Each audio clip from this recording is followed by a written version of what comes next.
Ya, bismillahirrahmanirrahim. Assalamualaikum warahmatullahi wabarakatuh.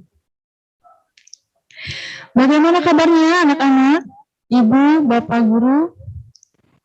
Ya, berjumpa lagi di podcast Pensa di Studio Angkasa, Studio SMP Negeri 1 Sumedang yang kami banggakan, yang saya banggakan juga. Hari ini tanggal 16 hari Sabtu bulan Oktober tahun 2021, kita kedatangan dari alumni yang sudah membanggakan alumnatur kita. Ya, beliau bernama Imam Nur Ihsan. Oke, saya bacakan dulu ya. Saya bacakan dulu secara singkat tentang datanya. Nah, Imam Nur Ihsan lahir di Sumedang pada tanggal 11 Maret tahun 2003. Kemudian riwayat pendidikannya yaitu tentu saja saat SMP dia Imam Nur Ihsan sekolah di SMP Negeri 1 Sumedang pada tahun 2015 sampai 2017. Kenapa 2015 hanya sampai tahun 2017? Karena dia adalah siswa CIPI ya dulu, cerdas istimewa, berbakat istimewa. Jadi sekolahnya hanya 2 tahun saja di SMP 1. Kemudian meneruskan pendidikan di SMA Negeri 1 Sumedang pada tahun 2017 sampai 2020. Dan kemudian tahun ini alhamdulillah ya, sangat membanggakan. Akan melanjutkan ke Al-Bukhari International University Malaysia pada tahun ini. Ya, kita sambut saja ya, Imam Nur Ihsan. Oke, silahkan. Ya. Oke, di sini saya sedang bersama orang hebat nih. Masih jauh Ibu buat dibilang hebat, tapi ya semoga menginspirasi lah ya. Amin ya rabbal alamin. Oke, sebelumnya nih, gimana ya manggilnya ibu ya? Iya, ibu aja. Kalau ibu boleh tahu, bagaimana apa yang membuat Imam pastinya semangat belajar ya sampai saat ini. Apa yang membuat Imam sejak kecil sampai sekarang termotivasi untuk selalu belajar? Oke, pertama-tama saya mengucapkan terima kasih terlebih dahulu kepada keluarga besar SMP Negeri 1 Sumedang. Saya sebagai alumni yang diundang, sungguh luar biasa senangnya bisa hadir kembali ke alma mater tercinta SMP Negeri 1 Sumedang. Dan alhamdulillah bisa berjumpa dengan guru-guru dan juga ibu gitu dan adik-adik sekalian di rumah begitu ya. Mengenai tentang semangat belajar, tentunya ketika SMP sudah mulai termotivasi untuk semangat belajar karena memang saya duduk di bangku akselerasi hanya 2 tahun studi dan ketika itu memang mata pelajaran itu dipadatkan Ibu. Dalam artian kita betul-betul fokus dalam studi kita selama di kelas akselerasi begitu. Nah setelah itu mungkin itu menjadi pemacu dan pemicu saya untuk bisa terus belajar begitu, untuk memanage waktu dan sebagainya. Dan dari sana saya bisa mulai belajar untuk memanage waktu ke depannya dan sebagainya. Dan setelah itu lulus dari SMP 1 saya melanjutkan ke SMA Negeri 1 Sumedang, yang mana ketika saat di SMP Negeri 1 Sumedang karena saya duduk di kelas akselerasi itu tidak bisa terlalu banyak berkegiatan begitu. Betul. Nah, setelah itu saya mencoba untuk berbagai kegiatan di SMA saya ikutin seperti mengikuti organisasi, ekstrakurikuler dan sebagainya. Bahkan saya pernah ikut juga kerelawanan begitu di SMA Negeri 1 Sumedang. Tentunya itu menjadi pemacu untuk saya terus belajar begitu sebagai generasi muda. Apalagi ketika ya SMP saya sudah mulai belajar tentang yang namanya SDGs, bonus demografi begitu. Dan ketika SMA saya mencoba untuk mengembangkan itu semua.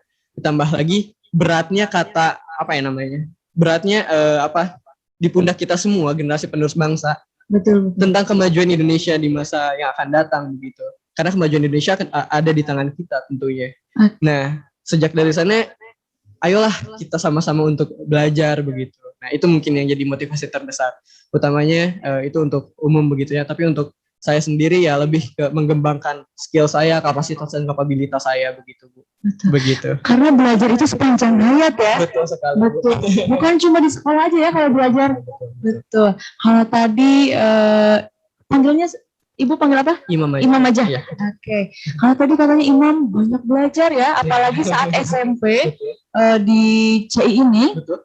kan kegiatannya jadi dipersempit karena Betul. kebanyakan belajar. Betul. Kalau Ibu boleh tahu, pernah nggak sih Imam merasa ada sedikit jenuh saat belajar? Tentu ya, pasti ada. Sebagai manusia kita pasti merasakan jenuh, aduh belajar terus, ditambah lagi dengan beban materi yang harus kita kuasai betul begitu ya Ibu. Apalagi di program akselerasi ini kita harus betul-betul mencapai program-program yang sudah dijadwalkan sebelumnya begitu Ibu. Nah, mungkin kita bahas untuk mengatasi kejenuhannya itu aja. Untuk kejenuhan itu sendiri, yang pertama kan kita harus mengenal juga yang namanya sekarang lagi sering digaungkan Ibu, work-life balance kayak gitu. Jadi di samping kita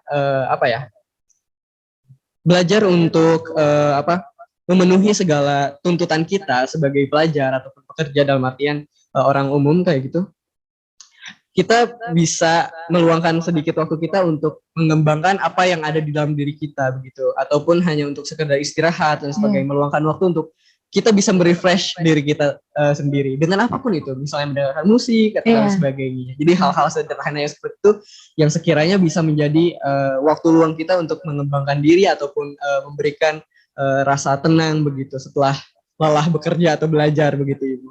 Gitu paling ya. Yang mau saya tanyakan lagi nih, kan tadi kata Imam saat SMP nih di CI, kelas CI banyak belajar dan segala hal dan rasa tanggung jawab ya. Betul sekali. Kadang berat ya di pundak ya. Betul sekali, karena ini bukan perjuangan yang sangat mudah ya. Betul. Di tengah kesibukan untuk belajar ini, fokus untuk belajar, apakah Imam pernah mendapatkan kesulitan untuk bersosialisasi dengan lingkungan? Untuk bersosialisasi kita dilihat dulu dari keilmuannya dulu begitu Ibu. Karena saya memang duduk di kelas akselerasi yang mana kita lebih terfokuskan kepada aspek-aspek yang mencerdaskan kepada akademik begitu Ibu. Nilai-nilai akademik. Terkadang banyak orang yang misalnya tidak terlalu mementingkan untuk sosialisasi dan sebagainya. Jadi banyak sekali rekan-rekan apabila memang secara akademiknya baik, mereka lebih senang untuk mengembangkan diri mereka sendiri begitu, ketimbang untuk misalnya sosialisasi dengan orang lain. Tapi bagi saya pribadi menganggap bahwa itu salah ya begitu Ibu. Karena bagaimanapun kita adalah makhluk sosial gitu. Kita tidak bisa berdiri sendiri begitu Ibu.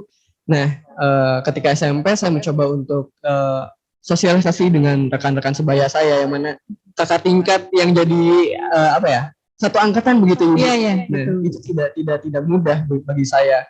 Tapi saya coba untuk bisa bersosialisasi dengan mereka, bagaimana supaya bisa diterima di dalam lingkungan mereka, gitu, di circle mereka. Itu perlu sih Ibu, karena bagaimanapun pengembangan di dalam sosialisasi itu banyak Ibu, seperti skill komunikasi ataupun juga kolaborasi dan sebagainya. Hal-hal itu yang bakal menunjang kepada prospek karir kita ke depan begitu. Maka dari itu selagi kita muda, dalam artian kita masih belajar untuk sosialisasi, jangan terlalu kaku lah gitu untuk sosialisasinya. Tetap seperti berteman saja gitu. Secara tidak sadar hal itu dapat menjadi pemicu untuk pengembangan diri kita begitu, baik itu komunikasi ataupun aspek-aspek yang lain yang bakal ikut terkembangkan begitu Ibu. Kembali lagi ya, belajar itu bukan cuma akademik kan? Betul banget. Belajar juga ada yang lain-lain. Kalau kalian masih ingat, Ibu di kelas pernah menjelaskan kecerdasan itu bukan hanya di akademik saja ya. Betul. Kemudian ada juga nih yang bilang kalau kepintaran itu, kecerdasan itu dinilai dari matematika. Betul nggak? Stereotipnya memang seperti itu. Seperti itu ya. Yang pintar itu yang pintar matematika dan bahasa Inggris. Seperti itu. Tapi yang harus kalian tahu ternyata tidak seperti itu ya. Betul banget. Kecerdasan itu ada banyak. Mungkin salah satunya komunikasi, sosialisasi, kemudian leadership, kemudian untuk menyesuaikan diri dengan lingkungan. Ada, dan alhamdulillahnya memang ya Imam ini cerdas sekali. Dia punya kecerdasan yang banyak, tidak hanya dari akademik gitu. Imam pernah nggak saat SMP mendapati teman di kelas yang dia fokus terus sama akademik dan dia seringkali menghiraukan lingkungan sosialnya? Rata-rata sebetulnya memang seperti itu ya untuk di kelas Betul. TI sendiri. Rata-rata ya, Rata-rata kebanyakan seperti itu. Ketika pun mereka bergaul, kita lebih banyak bergaul di dalam lingkungan kita sendiri gitu. Jadi istilahnya lebih tertutup begitu ibu circle-nya dibanding asosiasi dengan orang luar. Ketimbang dengan teman-teman sebaya kita yang lain, kita lebih suka untuk bersosialisasi dengan kita sendiri. Kenapa? Karena mungkin secara kecerdasan akademik dan sebagainya, hal-hal yang menjadi penunjang tersebut malah jadi apa ya namanya pemersatu atau mungkin hal yang menjadi kita merasa sama begitu ibu. Betul. Karena dari segi pembicaraan yang sering kita bicarakan ataupun tingkah laku kita memang agak sedikit berbeda dengan rekan-rekan, dan maka dari itu kita dikelompokkan ke dalam siswa yang memiliki kecerdasan istimewa dan bakat yang istimewa juga begitu ibu. Oke, keren sekali ya. Walaupun di Cibi difokuskan ke akademik, tapi memang bisa menyesuaikan diri. Bisa juga mengembangkan bakatnya di bidang lain gitu ya. Kalau Ibu boleh tahu, kira-kira nih, kan Imam banyak belajar ya. Kira-kira gaya belajar yang sesuai dengan Imam, gaya belajar seperti apa? Apakah secara visual, auditorial, atau kinestetik dengan gerakan? Kalau Imam sendiri lebih suka gaya belajar yang kinestetik. Nah, Imam sadar itu mulai ketika SMP Ibu, kebetulan. Ketika SMP Imam sadar bahwa gaya belajar Imam yang kinestetik. Misalnya ketika Imam lagi berpikir, Imam lebih suka menggerakkan kaki. Itu menjadi sebuah penunjang belajar Imam begitu. Atau mungkin Imam juga sebenarnya tidak suka untuk belajar formal seperti di dalam kelas yang betul-betul guru seperti ini gitu ya. Betul. Lebih suka di cara belajar yang memang guru itu bisa sharing gitu dengan Imam. Jadi aktif tanya jawab dan sebagainya. Nah, kayak gitu mungkin ya Ibu untuk gaya belajar. Oke. Nah, gaya belajar ini juga contohnya seperti Ibu ya. Walaupun Ibu suka musik, tapi ketika gaya belajar Ibu tidak cocok, tidak sesuai dengan gaya belajar auditorial. Karena pengalaman dulu saat mengerjakan tugas kuliah, saat ngetik sambil dengerin musik ya. Tiba-tiba yang diketik adalah bukan isi dari jawaban tersebut, malah lirik lagunya. Berarti Ibu tidak sesuai dengan gaya belajar auditorial gitu. Jadi tidak semua, walaupun kita cenderungnya olahraga mungkin ya, belum tentu ya orang yang suka olahraga dia memiliki gaya belajar yang kinestetik seperti itu ya. Nah, pesan untuk adik-adik juga nih, silakan kalian cari gaya belajar yang sesuai, mau itu gaya belajar secara visual, yang harus melihat gambar, warna, dan sebagainya, kemudian secara auditorial, mendengarkan podcast seperti saat ini ya, mendengarkan itu kalian juga sedang belajar saat ini, atau mungkin kinestetik, sambil gerak-gerak. Kemudian yang kinestetik biasanya nih kalau lagi ngomong, lagi berbicara, dia akan menggerakkan tangannya. Betul. Bahasa tubuhnya gitu ya. Kemudian Ibu mau tanya lagi, apakah kamu lulus dari SMP 1 ya? Cibi, kamu merasa waktu belajarnya sangat singkat, kemudian buru-buru nggak? Misalnya rusuh banget sih sekolah gitu. Kamu ada perasaan seperti itu nggak? Sebetulnya kalau di kelas Cibi ya awalnya ada gitu culture shock dari kita masa SD, lalu ketika masuk masa SMP yang memang berada di program khusus, tentunya culture shock pasti ada. Tapi seiring berjalannya waktu kita semua bisa adaptasi begitu dengan berbagai program-program ataupun target pembelajaran yang ada di kelas Cibi begitu Ibu. Gitu. Jadi lebih ke adaptasi mental sih sebetulnya, adaptasi mental yang mana kita terbiasa. Kadang ada beberapa tingkah laku yang memang dari SD itu masih terbawa ke SMP gitu untuk awal-awal seperti itu. Tapi alhamdulillahnya ketika berjalan waktu kita semua bisa adaptasi begitu Ibu. Bagus sekali ya. Kemudian setelah lulus dari SMP, kamu melanjutkan ke SMA 1 Sumedang ya? SMA. Kalau boleh Ibu tahu kamu di jurusan apa saat SMA? Ini cukup agak tricky juga. Rekan-rekan saya siswa CI atau bahkan ketika saya itu rata-rata masuk IPA. Betul. Sedangkan saya awalnya memang memilih untuk IPA aja gitu ya. Tapi saya sadar bahwa potensi saya bukan di IPA. Maka dari itu saya lebih memilih untuk IPS terlepas dari apapun yang dikatakan bahwa IPS itu seperti apa begitu Betul, ya. betul sekali. Ya, bisa membuktikan bahwa IPS itu tidak seperti yang orang-orang katakan begitu. Itu tergantung kepada diri kita masing-masing saja begitu. Ya, betul. Kebetulan Ibu juga dari IPS ya. Oh, kita dari Karena IPS. dulu, iya kita dari IPS ya. Saat dulu kalau saya, Ibu itu di bahasa tadi rencananya. Cuma karena kuotanya sedikit, Iya, betul sekali. akhirnya mungkin kemampuan Ibu masuknya cenderung di IPS. Betul.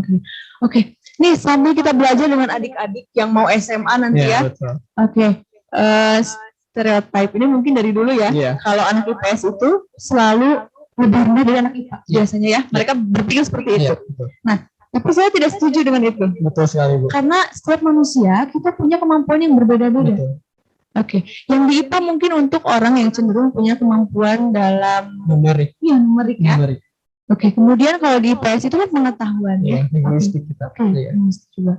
Nah, saat saya SMA, kebetulan ada teman saya nih, dia masuknya IPS. Ya. Ketika teman-temannya di IPA, dia merasa insecure mungkin ya. Oke.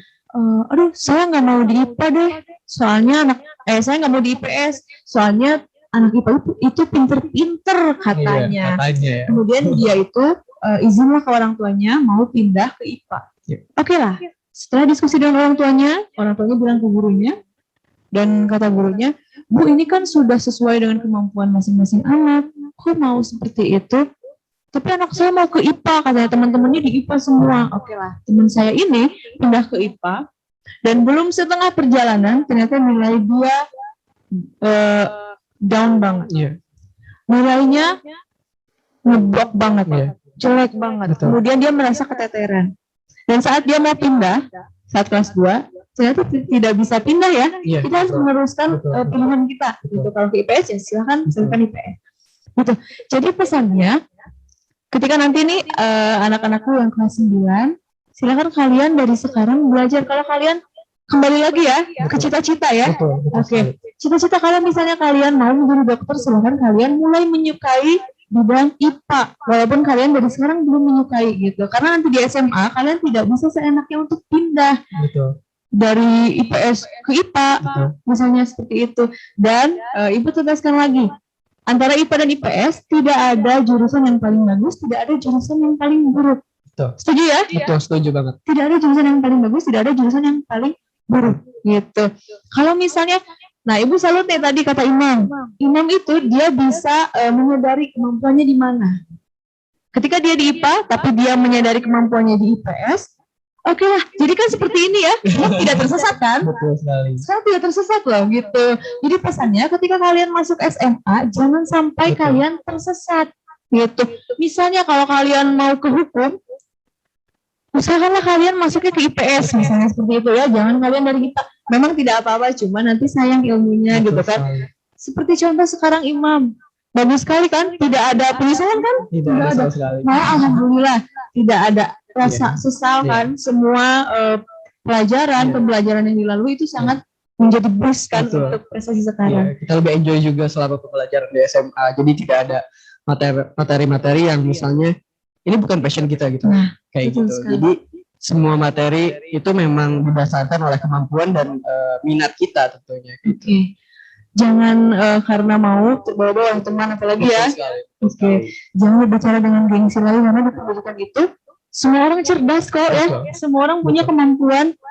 Oke, jadi kalian jangan sampai terbawa-bawa hal yang mungkin tidak seharusnya ya. Betul. Oke, sekarang Ibu mau tanya lagi nih. Boleh. Ketika di SMA kamu cibi lagi nggak? Kebetulan waktu itu di SMA 1 udah nggak ada cibi. Iya. Jadi saya masuk ke kelas digital reguler. ya. Reguler ada Iya. digital. Oke. Kelas reguler, Ibu. Kalau boleh Ibu tahu, setelah kamu di SMP kan kamu mengikuti cibi ya, Betul. Axel, Betul. dan saat SMA reguler. Betul. Oke. Kamu mau tahu nih perbedaannya apa saja yang kamu rasa? Perbedaan antara ketika di SMP Iya. cibi lalu ke SMA itu jadi reguler. Banyak tentunya Ibu. Dari mulai segi kelas, Betul? suasana kelas pun sudah sangat berbeda begitu. Karena ketika cibi di Spensa, satu kelas itu hanya dihuni oleh 10 orang, Oke. 11 orang dengan guru begitu. Sedangkan ketika masuk SMA, kita betul-betul banyak satu kelasnya, kalau tidak salah 34 siswa begitu maksimal di kelasnya. Berarti 35 dengan guru begitu. Jadi harus siap-siap dengan adaptasi lagi, culture shock lagi dan sebagainya. Tapi kalau culture shock tidak terlalu bagi Imam, karena memang Imam udah ada bekal dari SMA, dari SMP sudah sering sosialisasi dengan rekan-rekan begitu. Jadi tidak terlalu culture shock untuk masalah sosialisasi begitu.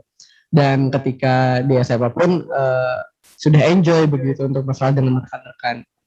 Paling lebih ke pelajaran yang mana walaupun pelajarannya lebih enjoy, tapi mungkin di SMA kita lebih banyak tugas dan memang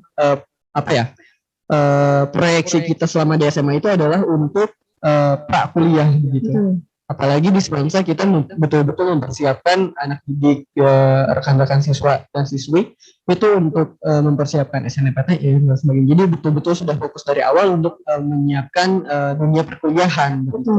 Jadi ada beban yang lebih berat begitu ketika masuk SMA. Oke, kalau tadi nih di SMP di kelasnya Imam mungkin dia terbiasa dengan teman-teman yang mungkin ada yang ambisius ya, ada yang dia terlalu fokus dengan akademik, sedangkan di SMA lebih bermacam-macam kan ya, apalagi di kelas. Oke, bagaimana cara Imam beradaptasi saat SMA? Padahal kan apalagi di SMA nih, Imam kan posisinya mungkin dan kakak kelas juga jadi satu angkatan ya. Bagaimana cara Imam mengatasi itu? Oke, untuk adaptasi selama di SMA tentunya tidak terlalu beda jauh seperti adaptasi lainnya. Hanya saja berbedanya ketika Imam di SMA, Imam jadi lebih fokus kepada diri sendiri begitu Ibu. Kita sedikit melupakan hal-hal yang istilahnya mengarah pada kegiatan yang sekedar main dan sebagainya. Jadi ketika main pun kita lebih sering untuk sharing dan sebagainya begitu, membahas pelajaran dan sebagainya. Jadi hal-hal tersebut yang jadi pembeda gitu ya Ibu ketika beradaptasi selama di SMA. Dan juga Imam kan ketika SMA udah mulai terjun ke organisasi dari kelas 10, jadi untuk masalah sosialisasi, adaptasi dan sebagainya sesama manusia itu lebih enjoy gitu. Tapi kita lebih adaptasi kepada mata pelajaran ataupun dengan sistem yang ada di SMA begitu Ibu. Itu berarti yang pembedanya antara adaptasi di SMP dan SMA begitu Ibu. Oke. Kalau Ibu lihat ya, Imam ini adalah orang yang sangat aktif juga ya. Lumayan juga. Sangat aktif. Oke, dan di akademiknya juga bagus sekali. Kalau Ibu boleh tahu dari sejak SMP hingga SMA, pasti ada kan tadi Imam sebutkan organisasi, kegiatan yang lain-lain. Kalau Ibu boleh tahu ekstrakurikuler sejak SMP dan SMA, kira-kira Imam mengikuti ekstrakurikuler apa aja? Kalau SMP tidak banyak kegiatan, jadi tidak ikut ekstrakurikuler sama sekali. Tapi ketika SMA, karena memang awalnya Imam ingin masuk ke akademi kepolisian, jadi polisi begitu. Ketika SMA Imam ikut ke Paskibra gitu. Dan walaupun sekarang tidak jadi polisi begitu, tapi tetap ilmu-ilmu yang ada di Paskibra atau ekstrakurikuler lain itu bisa diambil juga begitu. Jadi intinya kita harus bisa pintar-pintar aja untuk mengambil pelajaran dari setiap kegiatan yang dihadirkan di ekstrakurikuler tersebut begitu. Gitu Ibu. Lalu untuk organisasi Imam ketika kelas 10 ikut MPK, Majelis Pemusyawaratan Kelas. Keren. Dan ketika kelas 10 juga Imam diamanahi untuk langsung menjadi ketua MPK se-Kabupaten Sumedang. Wah, keren. Siapa tahu nih kalian juga nanti ya. Iya, insya Allah ya. Adik-adik semoga bisa lebih maju ataupun lebih berkembang daripada diri saya ya. Kemudian ada lagi? Ya, untuk awalnya sih karena kaget ya, baru pertama kali masuk organisasi dan langsung diamanahi amanah yang begitu besar mengemban Kabupaten Sumedang. Aduh, rasanya sangat struggling sekali betul awalnya. Tapi seiring berjalannya waktu ya kembali lagi kita harus punya hubungan untuk adaptasi, pengembangan diri, kapasitas dan kapabilitas itu sangat menunjang kepada prospek Imam begitu selama di SMA begitu Ibu. Dengan segala kesibukan yang sibuk belajar dan kegiatan yang lain, organisasi yang lain, apakah semua itu bisa menjadi pijakan untuk Imam mendapatkan prestasi? Nah, kalau Ibu boleh tahu, kira-kira prestasi apa saja yang pernah Imam raih sampai sekarang? Oke, kalau prestasi sebetulnya Imam mulai aktif ikut perlombaan itu ketika SD ya Ibu. Wah, Mulai dari SD Imam udah suka ikut perlombaan gitu. iya. Dan lebih cenderung ke aspek yang berkutat dengan public speaking gitu. Seperti pidato dan sebagainya. Dan ketika SMP pun Imam berkesempatan untuk ikut sebetulnya di antara bahasa Sunda di Taruna Waktu Bandung itu khusus untuk kelas CI se-Jawa Barat Ibu. Wah, Se-Jawa Barat dan alhamdulillah dari lomba tersebut Imam dapat juara kedua begitu setingkat provinsi begitu.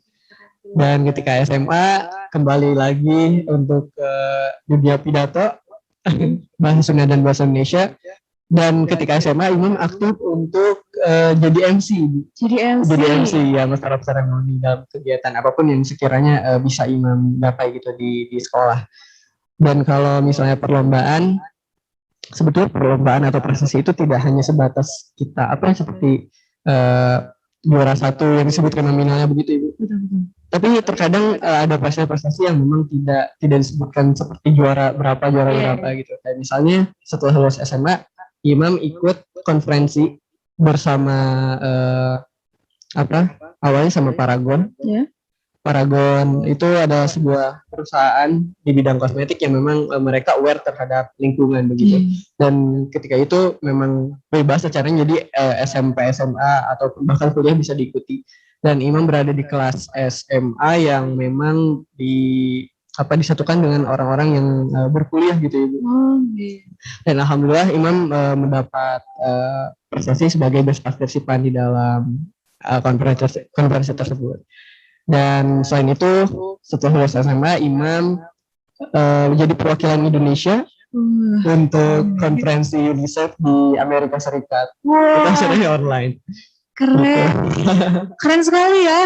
Ibu juga pernah nih bilang dengan anak-anak sekalian saat di kelas, ketika kita bermimpi jangan nanggung-nanggung, betul nggak? Betul sekali. Sebelumnya Imam pernah nggak bermimpi mau jadi apa, mau seperti apa? Bahkan ketika Imam sekarang jadi imam yang sekarang itu tidak pernah terpikir di imam yang sebelumnya begitu, jauh lah gitu. Tapi ketika kita fokus terhadap pengembangan diri kita sendiri, apapun yang kita impikan itu insya Allah bisa tercapai selama kita fokus dan ada niatan yang kuat untuk menggapai mimpi tersebut begitu. Betul sekali, fokus. Makanya sekarang dari sekarang nih Ibu saya minta dengan kalian silakanlah untuk bermimpi, jangan tanggung-tanggung ya kalau bermimpi. Betul. Kemudian kalian juga harus mengembangkan niatnya juga. Oke, usahanya juga. Betul sekali. Itu ya. Betul. Jangan kalau misalnya kita mau menjadi orang hebat, tapi yang dilakukan rebahan misalnya. Misalnya seperti itu. Oke. Sekarang ketika banyak prestasi banyak prestasi. Kalau Ibu boleh tahu, ada nggak salah satu peristiwa yang membuat kamu merasa down, tapi akhirnya kamu bisa survive dari sana dan sampai sekarang? Ada, dan itu betul-betul monumental banget di diri Imam, yang mana ketika lulus SMA, pada saat itu kan Imam fokus untuk mengejar cita-cita sebagai polisi begitu Ibu. Tapi karena beberapa aspek yang tidak terdukung, maka dari itu Imam cari alternatif supaya bisa meneruskan cita-cita Imam begitu ya. Nah setelah itu Imam daftar ke Universitas Indonesia. Ketika lulus dari SMA, daftar ke Universitas Indonesia dan di sana Imam gagal. Imam ditolak di Universitas Indonesia di semua jalur, SNMPTN, SBMPTN dan UM juga. Terpukul, betul-betul terpukul, dan juga yang mana istilahnya? Awalnya takut untuk gap year begitu. Jadi gap year itu istilah untuk ketika kalian lulus SMA lalu kalian dulu beberapa tahun untuk berbagai macam alasan begitu. Nah, ini berpikir, aduh gap year aja gitu ya, atau kayak gimana, kerja kah atau kayak gimana. Jadi di saat itu betul-betul down banget Ibu. Tapi alhamdulillah selang beberapa bulan kemudian Imam ada tawaran untuk daftar salah satu universitas di Turki. Di Turki ya. Dan alhamdulillah Imam berkesempatan ikut preparation class, jadi kelas persiapan untuk prakuliah begitu ya. Kita belajar bahasa Inggris terlebih dahulu di sana. Alhamdulillah Imam selama 1 semester ikut dulu preparation class di Turki. Ya, dan setelah itu Imam coba cari beasiswa lain di luar negeri dan alhamdulillah sekarang diterima di Al-Azhar International University di Malaysia. Kayak gitu. Alhamdulillah, keren banget ya. Tuh, kalau misalnya kita mempunyai prestasi, kitanya benar-benar belajar dari sekarang, siapa tahu bisa keliling dunia ya seperti Kak Imam. Amin. Amin. Oke. Kalau boleh Ibu tahu nih, kamu kan tadi banyak prestasinya ya. Iya. Dan banyak juga dunia yang sudah kamu singgahi ya. Amin. Ada gak mimpi kamu untuk berprestasi di negara lain? Kira-kira kamu mau kemana gitu setelah ini? Rencananya. Sejujurnya Ibu pengen banget Imam jadi diplomat. Oke. Pengen banget jadi diplomat. Yang mana kan Imam di MPK ya Ibu waktu kegiatan sekolah. Itu kan sidang dan sebagainya. Itu makanan sehari-hari Imam gitu lah untuk organisasi ya sidang rapat dan sebagainya. Ketika itu Imam punya cita-cita untuk jadi diplomat dan pengen banget menginjakan kaki duduk dan berbicara di depan majelis umum PBB. Itu betul-betul cita-cita banget bisa di Amerika di United Nation berkarir di sana gitu ya Bu. Itu yang paling Imam pengen. Oke, dengan usahanya Ibu yakin kok suatu saat pasti deh. Amin. Oke. Setelah dari lulus SMA nih. Ya. Oke, kita kembali lagi ke belakang ya. Boleh. Kalau boleh tahu, kira-kira momen yang paling kamu rindukan dari sekolah, apakah lebih banyak momen di SMP atau di SMA? Jujur karena memang lebih apa ya, di SMA itu Imam udah mulai fokus pada prospek karir ke depan, jadi lebih ke kerasa gitu individualisnya. Maka dari itu Imam lebih memilih kangen SMP aja deh. SMP 1 ya. SMP 1 sebenarnya alamat tercinta gitu Bu. Karena ketika SMP ya Imam ada di kelas akselerasi yang mana kita betul-betul rasanya diisolasi 10 orang tapi betul-betul meaningful gitu untuk Imam gitu, untuk rekan-rekan semuanya. Dan ketika kita ada struggle, ada masalah dan sebagainya, kita betul-betul hadapin 10 orang sama 10 orang gitu sampai akhirnya ya kita lulus, kita bareng-bareng sampai sekarang gitu 10 orang. Itu sih yang paling Imam rinduin gitu. Terlebih lagi Imam kan dekat juga sama teman-teman yang ada di reguler, baik itu teman satu angkatan yang jadi adik tingkat ataupun kakak tingkat yang jadi satu angkatan gitu. Keduanya dekat gitu dan memang banyak hal-hal yang memorable gitu buat Imam gitu. Kayak gitu, kangen banget SMP, serius. Kangen banget ya pasti. Kangen banget nih sama SMP. Oke. Kita nostalgia lagi nih. Seru banget. Saat SMP, ada nggak perkataan atau kebiasaan, kedisiplinan yang guru-guru kita titipkan pada kita? Misalnya, kalau Ibu dulu masih ingat kelas 7 belajar matematika dengan Pak Jaja dulu ya. Kita gak cuma belajar matematika, tapi Pak Jaja juga mengajarkan kita untuk disiplin. Dan itu masih melekat di Ibu ya, kedisiplinan itu. Misalnya contoh kecil aja, kita buang sampah. Sampai sekarang, kalau Ibu belum menemukan tempat sampah, Ibu akan ambil sampai ini sampai pulang. Oke. Itu yang tersimpan kedisiplinannya sama Ibu sampai sekarang. Ada nggak saat kamu misalnya ada kata-kata dari guru yang aku ingat sampai sekarang dan aku termotivasi dari sana? Oke. Banyak ya Ibu, karena memang ketika SMP Imam ketua kelas, jadi dekat sama guru-guru juga. Tapi bukan hanya ketika jadi ketua kelas sih, jadi lebih ke sadar gitu, itu guru Imam, jadi harus dekat dengan guru. Dan juga ketika SMP kan kita di SMP 1 itu terkenal dengan slogannya ya senyum sapa salam. Betul lah. Jadi itu betul-betul yang selalu diamanahkan dari SMP 1 Sumedang untuk para alumninya, ketika dengan siapapun kita harus tetap senyum, sapa dan salam begitu gitu ya Ibu. Terlebih juga Imam dekat sama Ibu Listiana, banyak banget insight-insight dari beliau juga. Tapi yang paling Imam kenang sama sekarang itu ada suatu perkataan dari Ibu Hajah Lilis almarhumah. Beliau pernah bilang ke Imam, karena saat itu Imam dekat sama beliau, jadi sering sharing cerita atau curhat gitu ya dengan guru. Jadi ya kita sebagai siswa juga harus dekat sama guru, jadi jangan cuma formalitas di kelas gitu Ibu. Nah, Imam dekat juga sama Ibu Hajah Lilis. Ibu Hajah Lilis pernah berpesan ke Imam untuk apapun yang ada di depan kamu, hantam aja dulu katanya.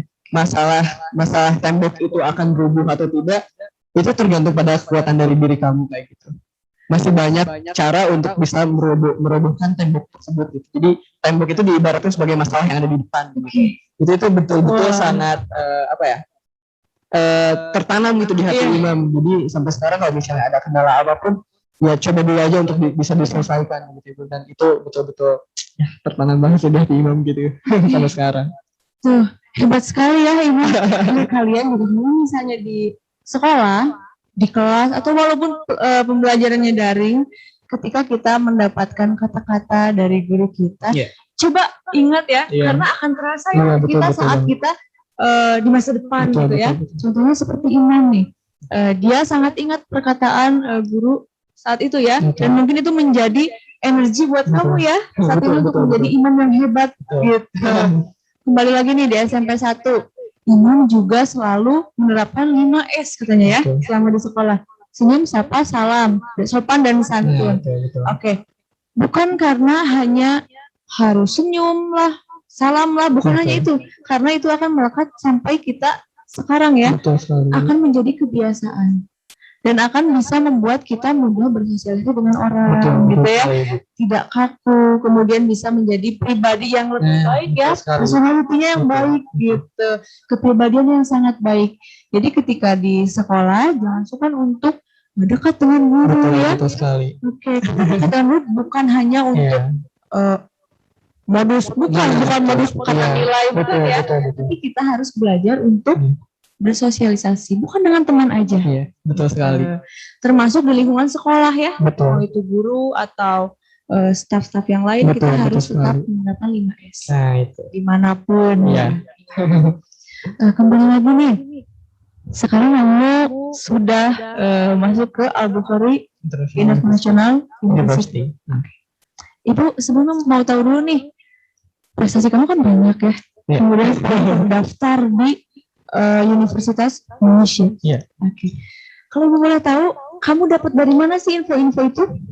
Oke, ini pertanyaan yang paling sering ditanyakan, terutama untuk yang bisa berkuliah di luar negeri ya, Ibu. Karena kebetulan juga mungkin di SMA untuk angkatan imam yang bisa berkuliah di luar negeri itu cuma imam kayak gitu. Jadi banyak banget yang misalnya tanya-tanya ke imam, gimana sih caranya Kak bisa kuliah di luar negeri, atau kayak misalnya bro, gimana sih caranya bisa keluar negeri kayak gitu ya bahasanya. Sebetulnya karena ini jalurnya beasiswa Ibu. Oh, keren tuh apalagi. Beasiswa. Jadi selama di Turki dan juga di Malaysia sekarang, imam di cover sepenuhnya oleh beasiswa. Jadi tidak mengeluarkan uang sepeser pun begitu.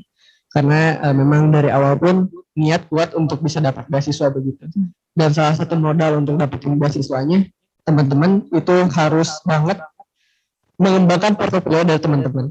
Kayak gitu. Jadi prestasi dan sebagainya itu sangat menunjang sekali. Bahkan untuk daftar ke luar negeri itu Ibu, kita lebih sering yang dites itu diri kitanya gitu. Jadi ketimbang pengetahuan akademik kita, jadi lebih sering dites apa sih kemampuan kita ke depannya, apa sih yang bakal kita kembangkan ke depannya di universitas tersebut begitu. Jadi itu mungkin hal yang Imam suka ketika daftar kuliah di luar negeri. Dan untuk dapat info-infonya yang lebih imam itu harus kita semua itu harus bersosialisasi dulu, tambah relasi dulu ketika SMP atau SMA-nya. Jadi relasi itu bukan dalam artian orang dalam ya Ibu, tapi mereka yang memang bisa menunjang kepada prospek karir kita begitu ya Ibu. Nah, pada saat itu imam ada info dari kedutaan Turki untuk bisa daftar mandiri di sana. Dan alhamdulillah di cover beasiswa sebagai 70%. Gitu. Jadi 30%-nya imam harus bayarkan ke sana. Dan untuk Al-Bukhari International University ini karena memang di SMA selama di Turki imam ikut perhimpunan pelajar Indonesia, tentunya tergabung di seluruh dunia ya Bu. Perhimpunan pelajar Indonesia di seluruh dunia begitu. Ada info yang mengabarkan dari rekan PPI itu di Malaysia begitu, bahwa sedang dibuka pendaftaran untuk Al-Bukhari International University dengan beasiswa penuh begitu. Jadi ya apa salahnya daripada imam harus bayarkan 30%. Jadi kenapa tidak untuk coba yang 100% gitu. Gitu. Kita pindah negara gitu, sedikit bergeser gitu ya dari Turki ke Malaysia begitu ya. Gitu Ibu. Dan Ya itu sih, untuk bisa daftar ke luar negeri kita harus pengembangan portofolio dulu, karena jujur ketika Imam di apa namanya di Al-Bahar International University ini banyak sekali tahapan seleksi yang harus dilalui begitu. Salah satunya kita harus seleksi portofolio dulu begitu Ibu. Jadi sejauh mana skill kita, dan lalu apa prestasi yang pernah kita gapai, apa aja kegiatan selama kita di SMA. Jadi track record tersebut yang memang kita berikan gitu, kita daftarkan kepada universitas di luar negeri. Dan sebelum daftar ke luar negeri sebetulnya banyak banget tahapan yang harus dilalui Bu. Saya pun untuk persiapan daftar ke Turki itu kurang lebih 1 semester untuk persiapannya saja, 1 semester untuk persiapannya saja, seperti persiapan dokumen, medical check up, lalu bahasa dan sebagainya.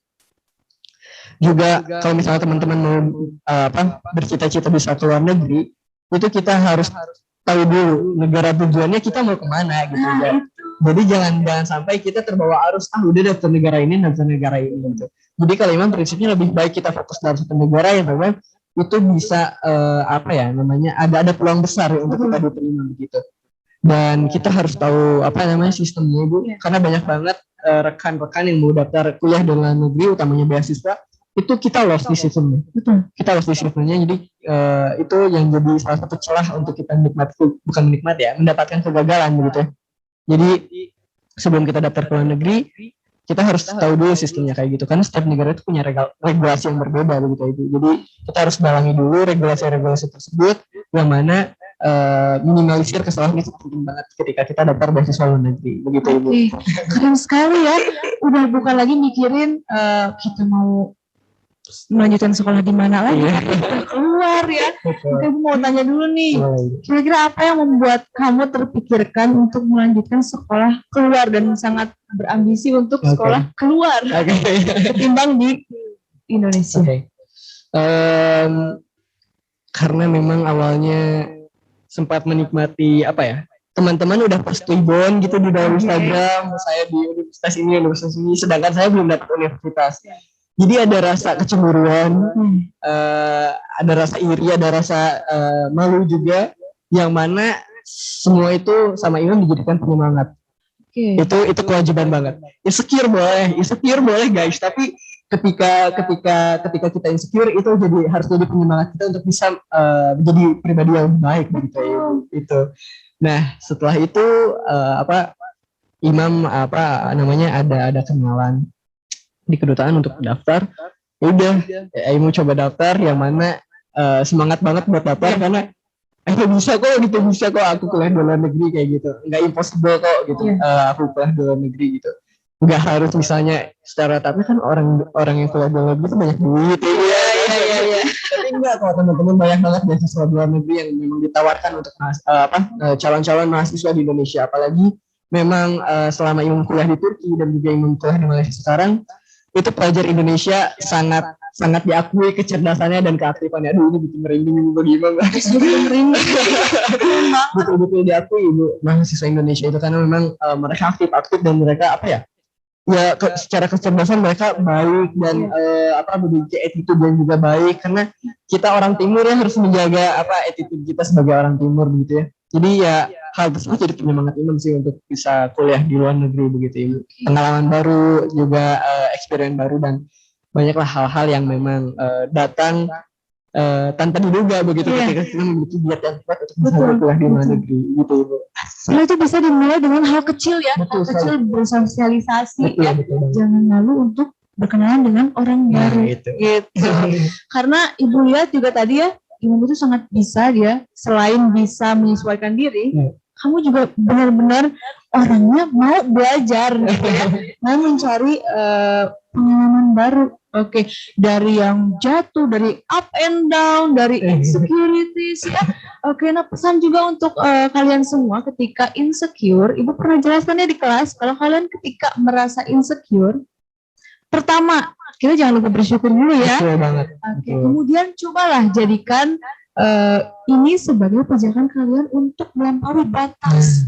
Siapa tahu kita lebih baik kan dari orang lain. Dari potensi diri gitu. Karena sesungguhnya orang lain tidak memiliki sesuatu yang kita miliki. Betul kan? Betul sekali. Tadi juga nih, Ibu sangat suka dengan kepribadian Imam. Kalau boleh Ibu tahu, Kamu bisa nggak mendeskripsikan diri kamu seperti apa sampai saat ini? Aduh, tricky ya pertanyaannya. Tricky ya pertanyaannya. Tapi Imam lebih suka mendefinisikan diri Imam sebagai pribadi yang pengen belajar, selalu haus untuk belajar, selalu haus untuk punya pengalaman baru gitu ya Ibu. Dan Imam pun memang selalu menerapkan untuk punya prinsip belajar dari siapa saja. Bahkan dengan anak kecil pun sebetulnya Imam bisa belajar gitu. Dari cara mereka buka permen pun Imam bisa belajar gitu. Kayak gitu. Jadi hal-hal kecil yang memang sering kita sepelekan, tapi ketika kita gali lebih dalam itu ternyata syarat makna begitu. Jadi betul-betul kita bisa belajar, harus belajar dari segala hal di depan kita begitu. Itu sih Ibu kalau untuk Imam pribadi. Keren sekali, betul ya, belajar itu harus dari hal yang kecil. Kita jangan selalu melihat hal yang besar. Coba kita perhatikan dulu hal-hal kecil saja yang kita harus aware. Mungkin sesuatu yang kecil itu bisa menjadi sesuatu hal yang besar betul untuk kita. Dan kita juga jangan pernah menyepelekan hal yang kecil, bisa jadi itu menjadi berharga buat orang lain, gitu ya. Betul. Oke. Dengan keberhasilan Imam saat ini, tentu saja ada dukungan orang tua. Betul sekali. Oke. Apakah pernah Imam ada di situasi ketika orang tua mungkin sedikit tidak setuju dengan pilihan Imam?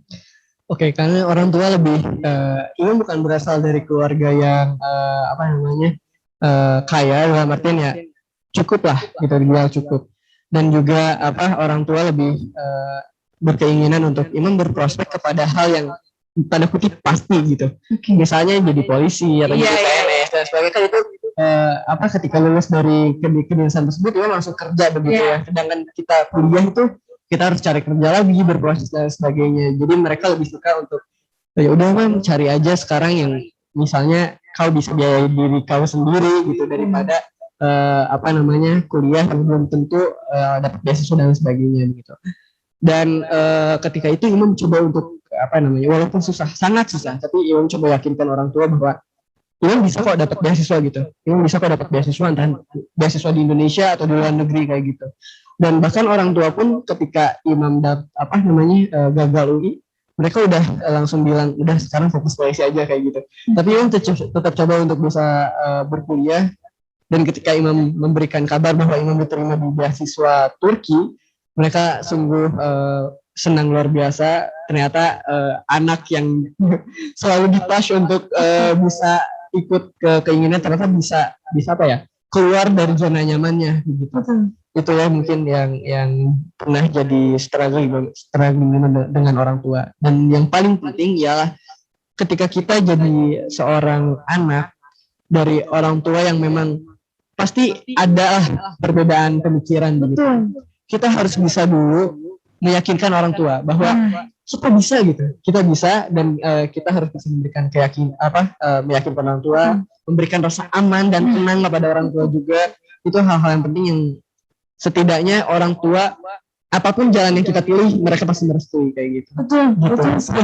Ini juga pesannya untuk adik-adik Imam nih yang sekarang, karena banyak yang konsultasi juga dengan ibu katanya mungkin ada beberapa mimpi yang bertolak belakang dengan keluarganya. Oke, itu juga pengalaman saya. Mungkin dulu di posisi seperti ini, dapat kemampuan saya seperti ini. Kuncinya apa? Kita harus bisa meyakinkan orang tua. Kita harus bisa memberi orang tua sebuah percaya gitu. Percaya aku bisa gitu. Kemudian kita harus bisa membuktikan. Oke, dan bukan salah orang tua juga ketika melarang kita ini dan itu. Kan orang tua siapa yang gak khawatir ya. Mungkin orang tua Imam juga dulu, Imam harus seperti ini, mungkin kan khawatir juga khawatir. Dan rasa yang lain, takut anaknya seperti apa dan lain-lain. Jadi keputusan orang tua untuk bilang tidak juga bukan karena anak membatasi mimpi kita. Betul sekali. Karena mereka khawatir, mereka cemas gitu. Nah, kuncinya di kita harus bisa bisa meyakinkan, kita bisa membuktikan gitu. Jadi kalau kalian sekarang mungkin sedang ada di kondisi keluarga yang kurang mendukung kalian untuk ke bidang ini misalnya, silakan kalian berjuang dari sekarang.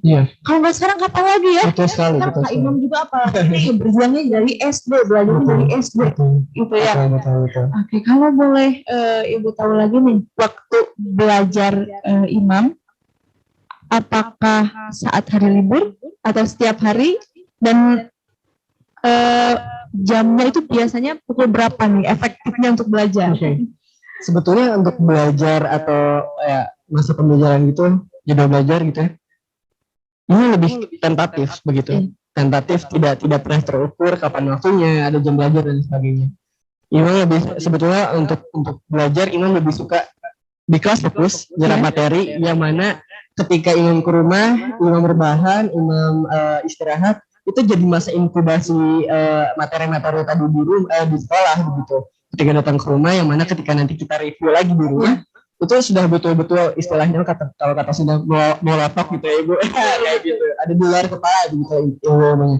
Jadi sebetulnya untuk masalah ilmu dan sebagainya, penyerapan materi begitu di kelas, kita kenal yang namanya masa inkubasi materi tersebut di dalam otak kita gitu. Jadi enggak serta-merta materi itu langsung ada gitu di otak kita. Jadi ada masa inkubasi terlebih dahulu. Beda dengan momen. Kalau momen kan kita langsung lebih ingat gitu. Ini yang terjadi. Tapi untuk materi karena memang ya hanya ditulis hitam di atas putih ya. Jadi ada masa inkubasi terlebih dahulu di otak supaya bisa diingat begitu oleh sistem kita gitu Ibu. Oke, keren sekali. Kembali lagi belajar kemana aja, kapan aja ya. Betul banget Ibu. Oke, mudah-mudahan kalian juga seperti itu. Jadi kalau misalnya nih anak-anak sekarang kan biasanya banyak bermain sosial media. Ya, betul banget. Contoh yang lain untuk bisa menjadi positif energi ini untuk kalian juga bisa. Sekarang kan kalau beasiswa dan lain-lain sudah bisa ditampilkan di media sosial ya. Banyak sekali Bu, banyak sekali. Banyak sekali. Kalau mungkin saat Imam belum banyak ya informasinya. Kalau sekarang lebih mudah ya untuk adik-adik ya. Jangan hanya kalian menyecroll hal-hal yang unfaedah. Jadi silakan kalian browsing hal-hal yang bisa membuat kalian hebat seperti Kak Imam sekarang gitu ya. Oke, ini sebagai pelajaran juga untuk adik-adik ya di rumah. Kira-kira saat ini media sosial apa yang sering Imam gunakan? Mungkin Instagram itu mungkin 80% media sosialnya udah aktif di Instagram kayak gitu. Dan di Instagram pun gimana caranya supaya itu bisa punya value gitu. Instagram kita punya value kayak gitu. Bukan hanya scroll Instagram like foto temen kayak gitu. Apalagi cari yang aneh-aneh kayak gitu. Jadi gimana caranya supaya kita bermedia sosial atau sosialisasi di medsos itu bisa punya value buat kita gitu. Dan apalagi sekarang online Ibu kan masa-masanya COVID-19, jadi segala informasi itu berseliweran juga di media sosial, banyak sekali info-info yang memang memiliki value untuk rekan-rekan. Dan bahkan kalau misalnya teman-teman nih kan SMP ya, sekarang SMP, kakak juga mau ngasih info nih buat kalian yang misalnya mau berkuliah SMA di luar negeri, itu bisa teman-teman. Itu bisa teman-teman kalau misalnya pengen SMA di luar negeri kayak gitu. Kayak misalnya di Turki aja, mereka buka pendaftaran untuk SMA negeri Imam Hatip kayak gitu. Itu salah satu SMA paling bagus di Turki yang memang dibuka untuk mahasiswa internasional kayak gitu. Jadi betul-betul yuk coba media sosialnya sekarang dipakai untuk hal-hal yang memiliki value dulu gitu, memiliki manfaat dulu untuk diri kalian, pengembangan diri kalian. Tapi tidak mengesampingkan kesenangan kalian, hobi kalian di dalam media sosial itu kayak gitu. Gitu ya Ibu. Karena belajar itu nggak pernah ada ruginya ya. Itu banget Ibu. Seperti itu. Jadi kalau kalian sekarang menggunakan media sosial, TikTok juga banyak kok sekarang info beasiswa ya. Betul banget. Nah, makanya kalian harus menggunakan kesempatan itu, jangan hanya scroll yang lain-lain gitu ya. Oke. Selanjutnya nih, kan sejak pandemi, apakah kebiasaan ini berubah? Mau itu bersosialisasi? Ya, sure. Untuk kebiasaan itu pasti berubah karena yang namanya kenormalan baru begitu ya, new normal. Jadi segala sesuatu, bahkan hampir seluruh aspek dalam kehidupan kita itu berubah 180 derajat begitu. Nah, untuk masalah sosialisasi kita tentu lebih cakap lebih ditekankan lewat medsos begitu ya, baik atau pertemuan pun kita lebih sering dalam Zoom atau Google Meeting begitu Ibu. Tapi jadikan itu sebuah peluang buat kita, yang mana kalau misalnya kita offline itu harus kumpul di satu tempat, dan sekarang kita cuma buka laptop udah langsung ketemu sama orangnya. Kita bisa belajar misalnya untuk tidak acara ngaret lagi kayak gitu. Nah itu dicoba untuk dikembangkan gitu. Nah itu peluang-peluang ketika kita di masa pandemi kayak gini. Itu sih yang jadi pembelajaran kita selama pandemi kayak gini Ibu. Gitu ya.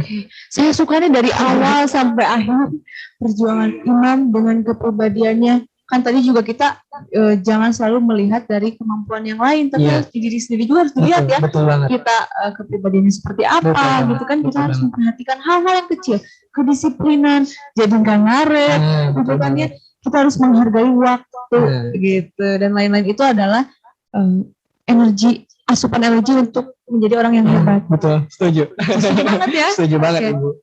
Kalau kita membiasakan itu dari sekarang, akan terasa saat kita dewasa nanti, gitu. Mungkin kalau saat sekarang kita ngaret dikit, mungkin nggak akan terasa apa-apa. Tapi kalau sudah besar nanti akan terasa kalau waktu itu sangat berharga. Iya, betul. Gitu ya. Oke. Gitu, Ibu. Saya melihat ini nih di depan. Oke. Boleh diceritakan ini apa? Oke, ya, ini penghargaan yang baru saya raih tanggal 12 Oktober lalu, hari Selasa. Ini adalah piagam penghargaan dari Muslim Rekor Dunia Indonesia atau MURI, yang mana pada tanggal 22 April saya berhasil memecahkan rekor dunia, Ibu. Rekor dunia ya, bukan Sumedang lagi, bukan Indonesia lagi. Rekor dunia.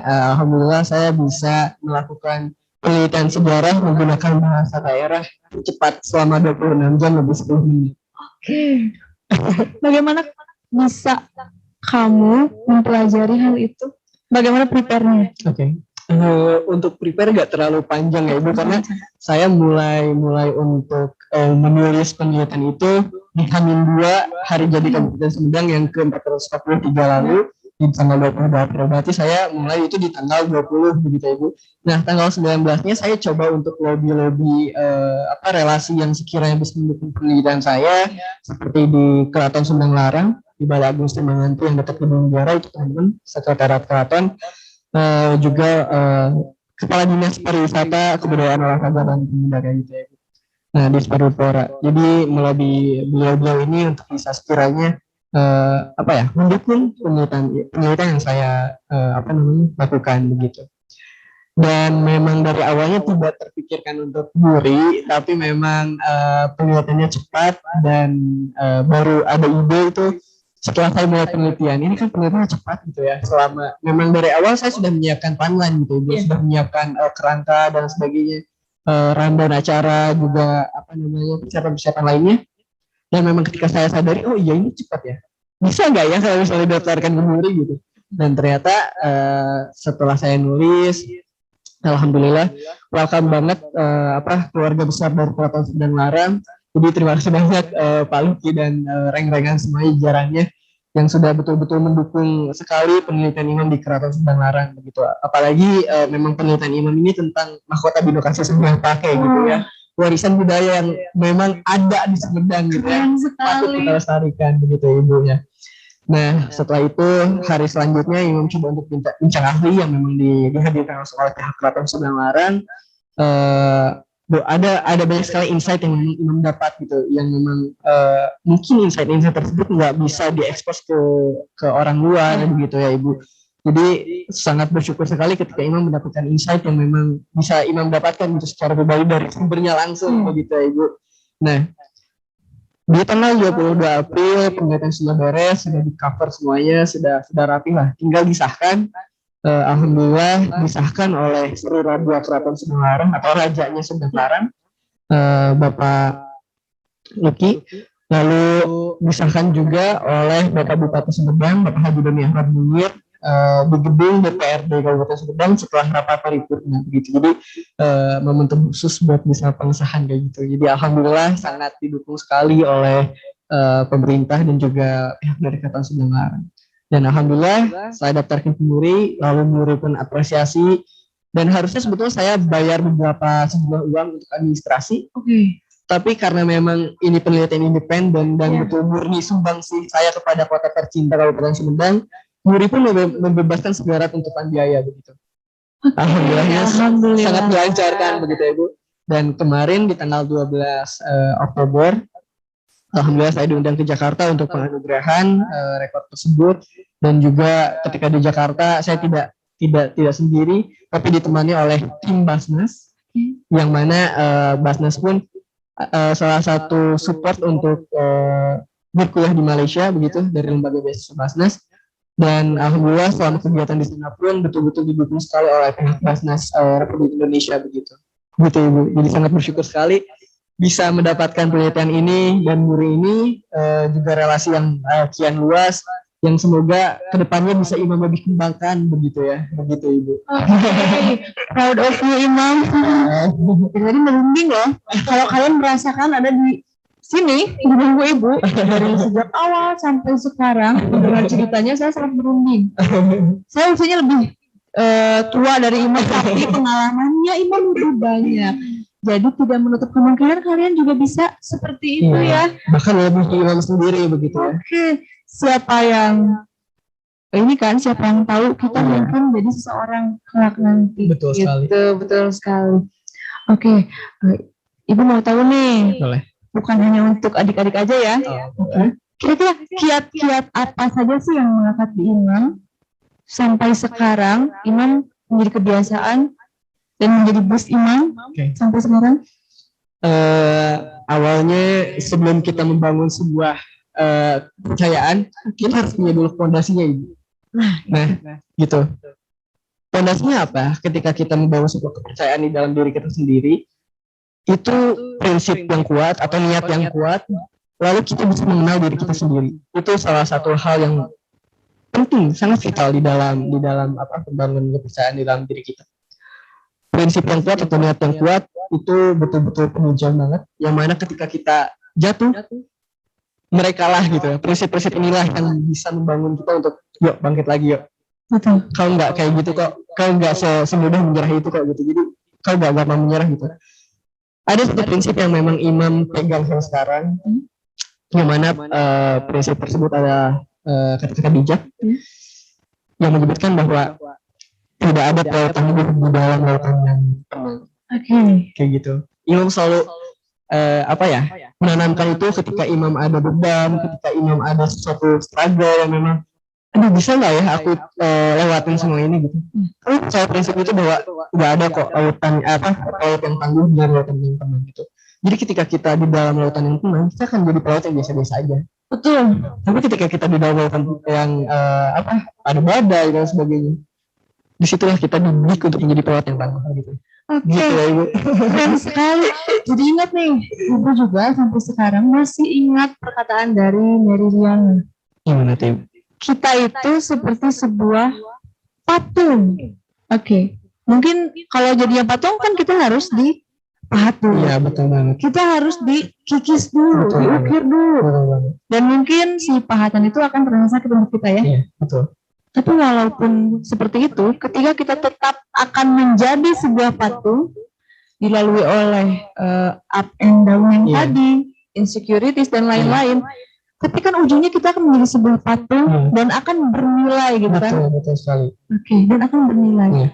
Itu sih kata-kata yang masih Ibu ingat sampai sekarang, kita anggap akan menjadi sebuah patung. Jadi ketika kita sedang dipahat, anggap aja ujian ini toh akan membuahkan hasil, membentuk kita begitu. Betul, akan membentuk kita gitu.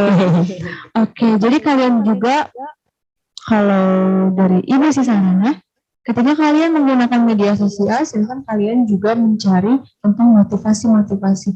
Karena itu ya sedikit banyaknya akan membuat kita juga terbentuk ya. Betul sekarang. Betul.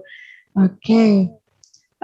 Sampai sini nih dari tadi saya benar-benar merinding mendengarkannya gitu kan, dari padahal itu dari belajar ya. Iya betul. Dari belajar bisa menjadi orang yang betul sekali.